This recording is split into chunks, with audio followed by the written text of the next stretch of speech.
अपनी किस्मत पर राजी रहना। दोस्तों, एक कौवा जंगल में रहता था और अपनी जिंदगी से मुतमईन था। लेकिन एक दिन उसने हंस को देख लिया और सोचा, हंस इतना सफेद है और मैं इतना काला, ये हंस दुनिया का सबसे खुश परिंदा होगा। कौवे ने अपने ख्यालात हंस को बताए।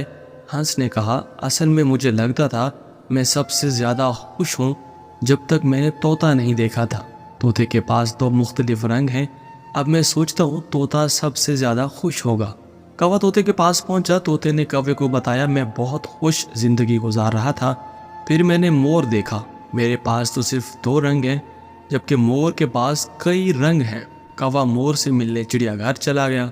वहां पहुंचकर कौवे ने देखा कि सैकड़ों लोग मोर को देखने आए हुए हैं। लोगों के रवाना होने के बाद कौवा मोर के करीब गया।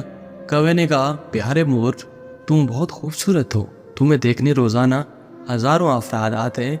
मुझे लगता है तुम दुनिया के सबसे खुश रहने वाले परिंदे हो। मोर ने जवाब दिया, मैं भी सोचता था मैं सबसे खूबसूरत और खुश परिंदा हूँ, लेकिन मैं अपनी खूबसूरती की वजह से चिड़ियाघर में मुक़य्यद हूँ। मैंने चिड़ियाघर पर काफ़ी गौर किया।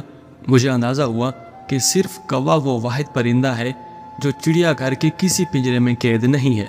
पिछले कुछ दिनों से मुझे लगता है अगर मैं कौवा होता तो आज़ाद होता। दोस्तों, हम इंसानों का भी यही मसला है। हम दूसरों से मुवाजना करके अपनी खुशियाँ बर्बाद कर लेते हैं। हमारे पास जो है हम उसकी कदर नहीं करते और ये सोच हमें अफसुर्दगी के चक्कर में फंसा लेती है। जो आपके पास है उसकी कदर करें, मवाजने को खैराबाद कहें। ये मायूसी की जड़ है।